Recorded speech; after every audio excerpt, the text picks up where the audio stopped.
Good morning, and thank you again for joining us at the 2020 Sloan Sports Analytics Conference.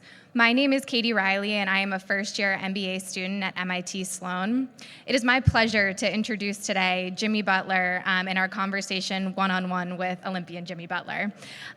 Gordon Kay will be moderating our conversation today. Gordon Kay is Managing Director of Product Innovation at the International Table Tennis Federation. The conversation will last about 25 minutes, and we'll leave 5 minutes for questions at the end. Thank you.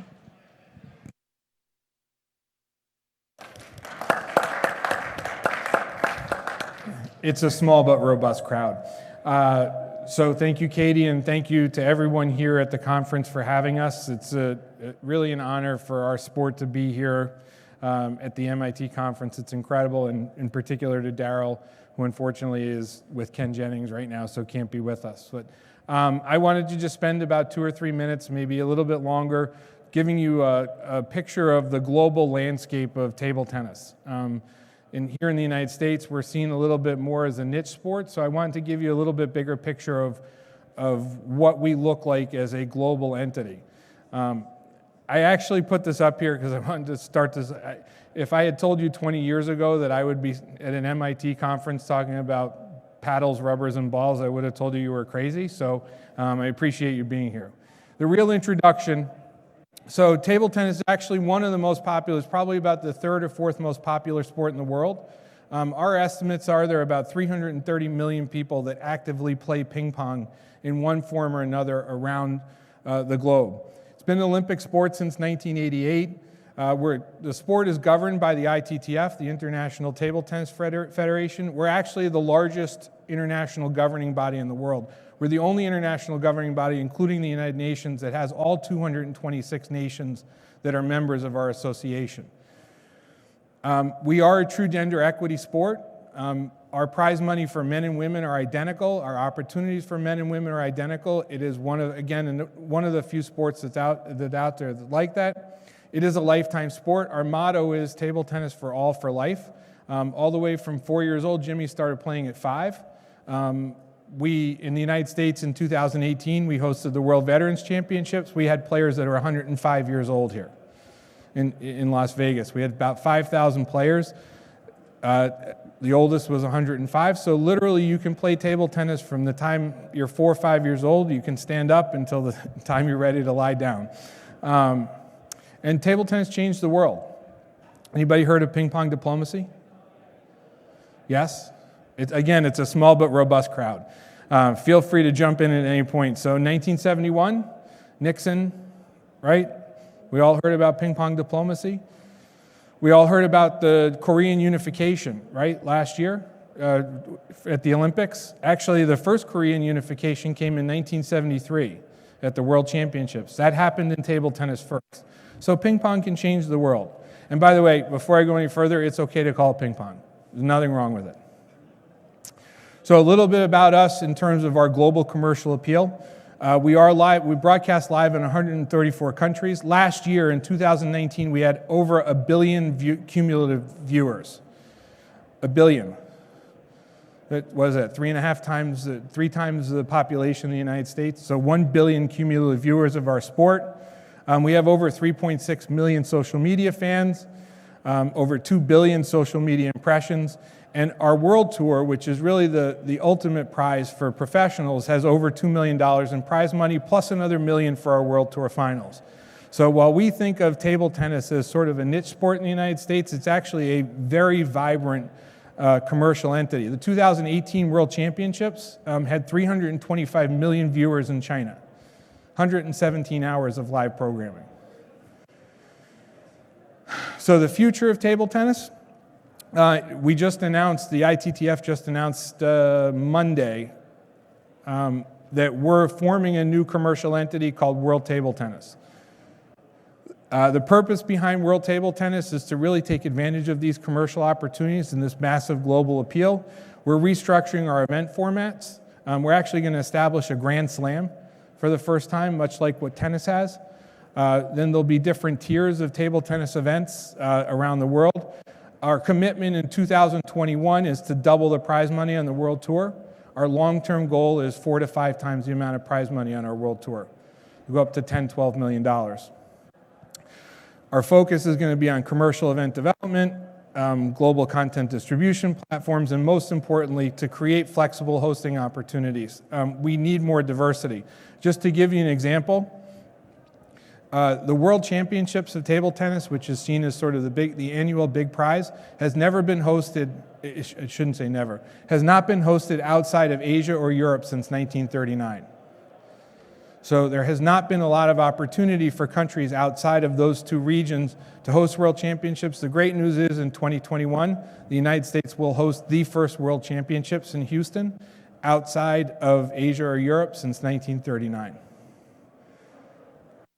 So with that, that's the global picture, and I'm going to actually welcome Olympian Jimmy Butler up to the stage.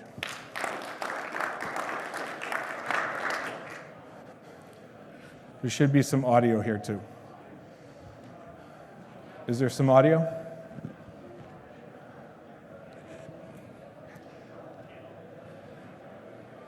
Whoop, okay, technical problems here. They can pause it. Tell them to pause Yeah, it. if we could pause the video and start it over again.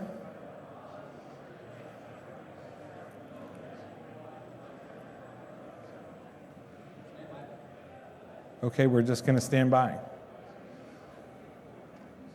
Okay. Oh, I'm going to join you. That was a little rough. Pretty cool being here, though, isn't it? Love it. Great to be here. Excited for the play over there, too. Yeah, for anybody's interested, there's a ping pong room next door, 9 tables. Are we going to replay the video or? Okay, we're standing by still. Is that a technical term? Stand by.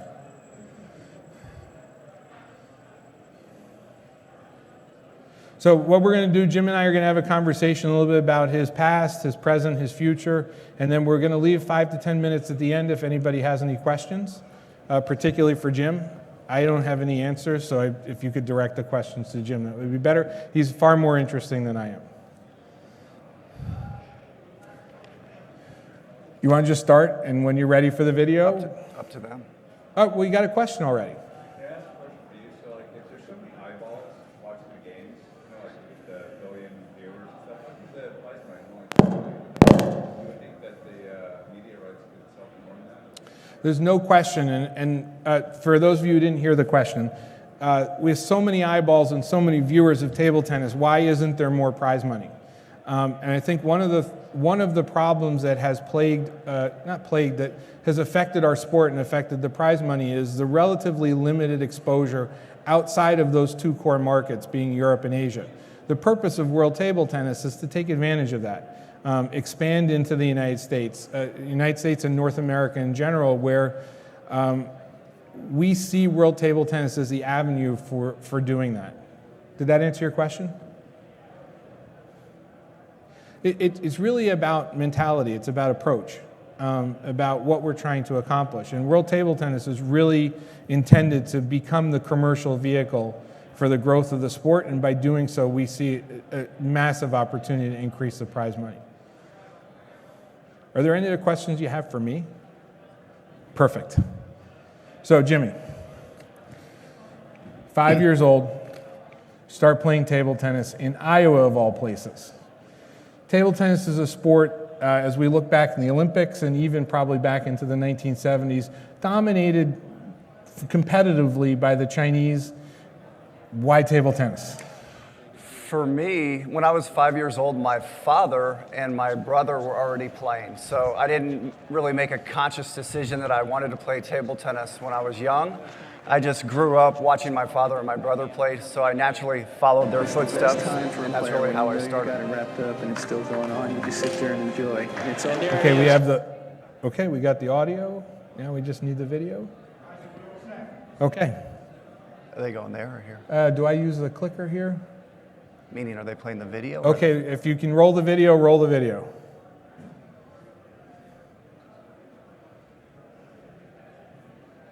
No video.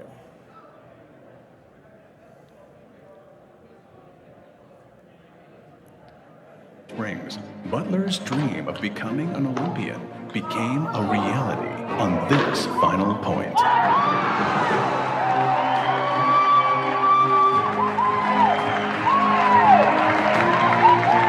Vegas due to the altitude gives particular styles and types of players advantages, like Jimmy's backhand right there, but I think Jimmy's playing ability has overcome those kind of conditions, and David's walked smiling at that backhand. Nothing he could do. It's the best time for a player when you know you've got it wrapped up and it's still going on. You just sit there and enjoy. And there it is, David hitting the last forehand off.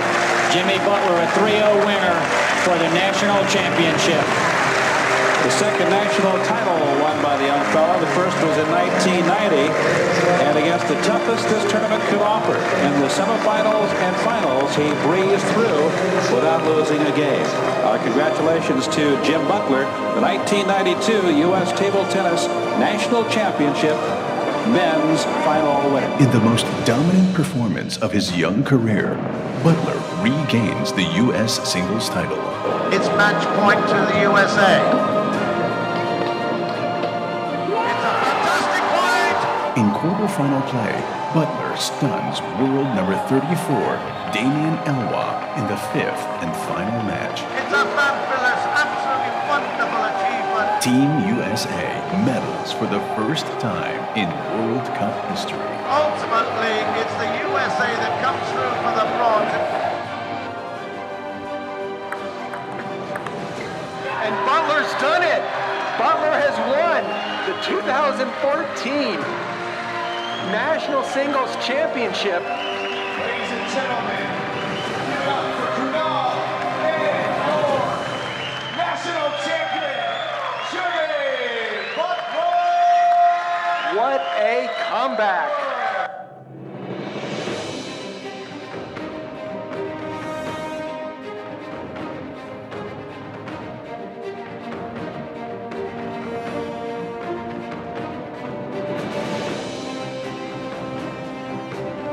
Jimmy Butler wins his fourth U.S. singles title, 21 years after winning his previous one in 1993.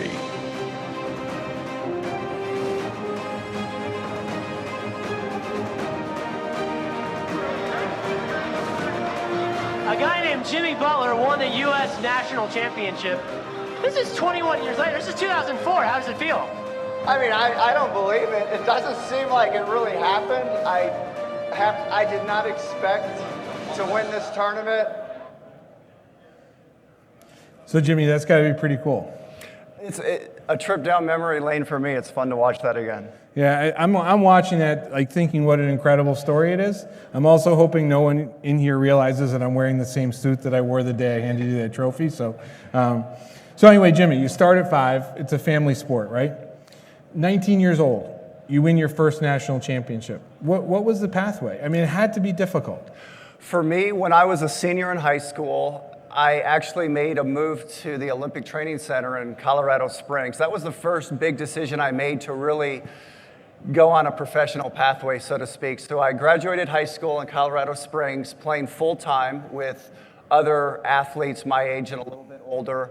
And then the really big decision after that, once I graduated high school, is I moved to Sweden. We all know China is the best in the world in table tennis. I tell people that China is to table tennis that USA is to basketball. They're that dominant, they're that good. It's very difficult to beat them. Well, from 1989 to 1995, Sweden actually beat China and was on top for 6 straight years. That would be like a country in Europe overtaking USA basketball for 6 years. It was that kind of epic event in our sport. So I moved to Sweden and I trained with them and worked under a world singles champion named Stellan Bankston and played professionally in Sweden. And that's really what propelled my level to a point where I could get the kind of results you saw in the video. So Jimmy, what was it like going overseas? I mean, again, the pathway is a little bit different. I think most people would say, you know, living in Europe is, I would prefer to live in the United States to play my sport. So, you know, there's definitely a sacrifice going over there and living there and being in a new environment and not being around your friends you grew up with. But as far as the level of play and the people that I was able to spend time with and practice with, that was the ultimate experience in my sport. Being able to hang around world champions is the key to be a world champion. So that was why I went over to Europe. To be the best, you have to play with the best. So Jimmy, fast forward fast backward to 92, your first Olympic qualifier. Tell us about the moment that you knew you were going to be an Olympian. And I've often heard Olympians talk about their Olympic moment. For some, it's the first time they set foot in opening ceremonies. For other, it's the moment that they realized that they were going to be Olympian. What was your Olympic moment? For most athletes, especially in the sport of table tennis, the Olympics is like the ultimate event. We all want to win a gold medal, but before you can win a gold medal, you first have to make the team. So I never really had a moment where I thought I was going to make the team, but in the video in the first clip, once I made the team, you can see how I reacted. I just was so excited, I just fell down and knocked into the barrier and just kind of collapsed to the ground. So it was exciting for me because that's what we all worked for. That was why I had put in all the work. That's why I was at the Olympic Training Center. That's why I went over to Europe. It was all to try to, make that Olympic team. And so once I actually made the team, I just collapsed in joy, and you saw it on the video. So Jimmy, in 95, we know the Atlanta Olympics are coming up in 96. World Cup being held in Atlanta, preparing not just the city, but for the Olympics. And this idea of table tennis, a little bit foreign to most Americans from a spectator sport.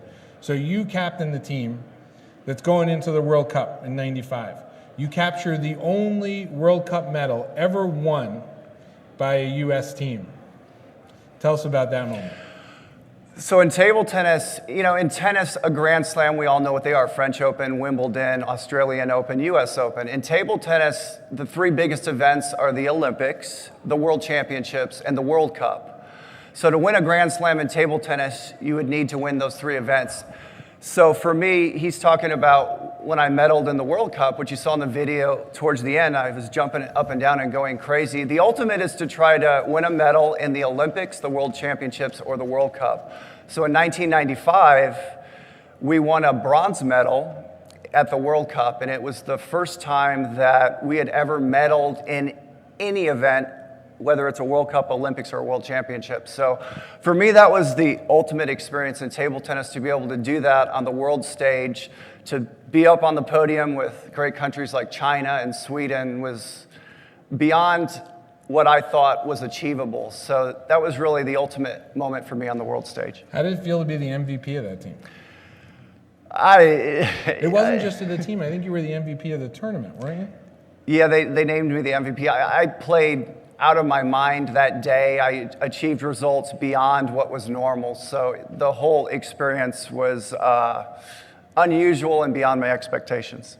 So if you could turn back the clock, would you bring back those shorts?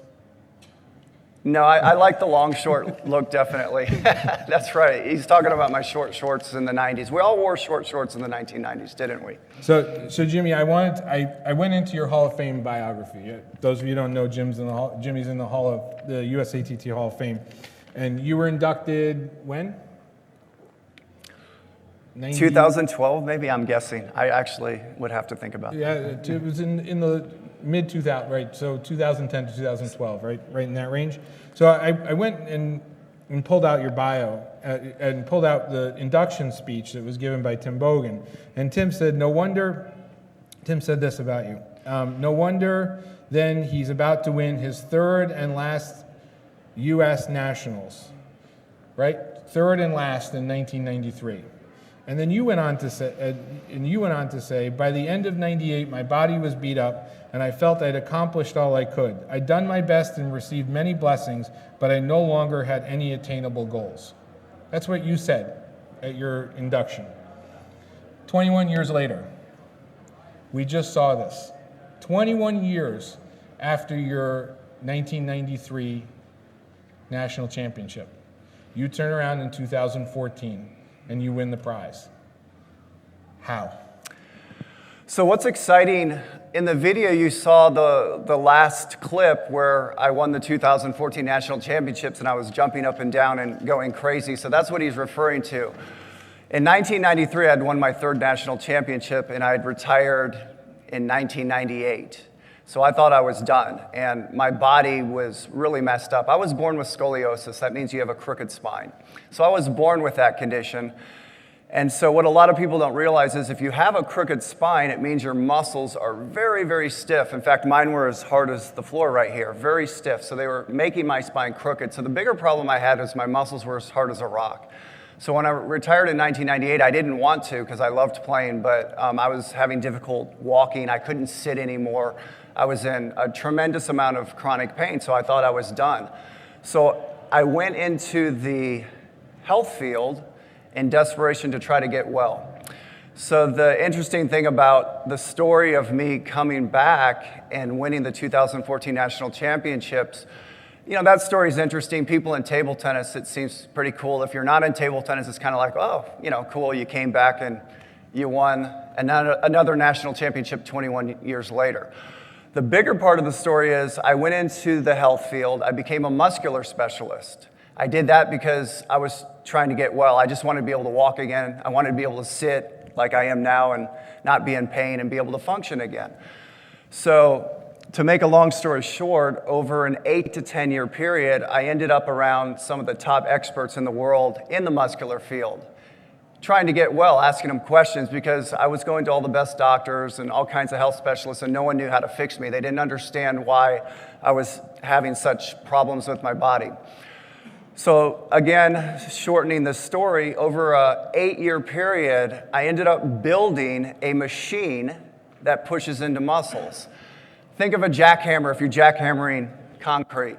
Well, I literally built a machine that jackhammers into muscles because I learned the only way I was going to get well is I needed the means to push into my muscles for many hours a day.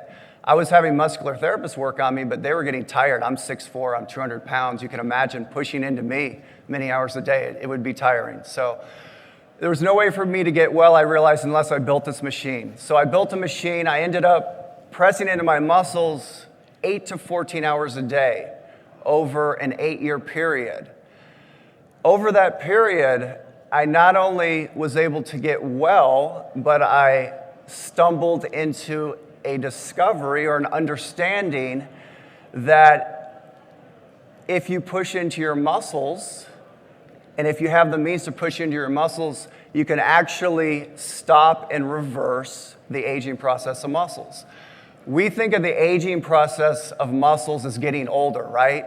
If you're 30 years old, if you're 40 years old, if you're 50 years old, that must guarantee your body's going to get stiff and old. In talking about an athlete, let's talk about James Harden or Russell Westbrook. I love basketball. I played when I was young. It's guaranteed they're going to get older and have to retire, right? When they're 35, when they're 40, they're going to be done because they're not going to be able to jump as high. They're not going to be able to move as quick. Same with LeBron James. He's going to get slower, right? And he's going to be done soon. Well, the part of this story is that I discovered that those days will soon be over. So I discovered and demonstrated in concept and coming back that we can now reverse the aging process of muscles.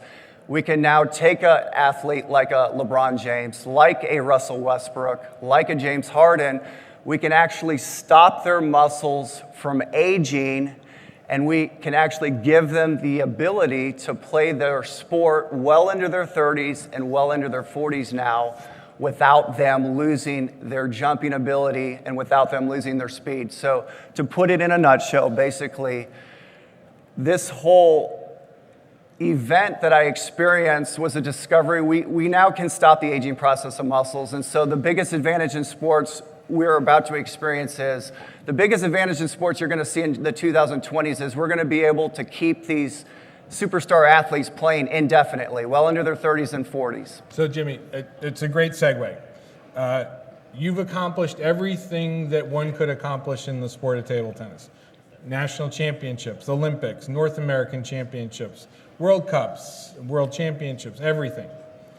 As you look at the landscape of table tennis in the United States today, you have Kanak Ja, who's 19 years old. I believe he's number 22 in the world as we sit here today. Lily Zhang, number 30 in the world. She's only 21 years old. What do you want your legacy to be as you look at them as the next generation of table tennis superstars? And what pathway do you want to leave for them? And I'm going to preface by saying that we've only got about 3 minutes until we have to take some questions. So make it a good pathway?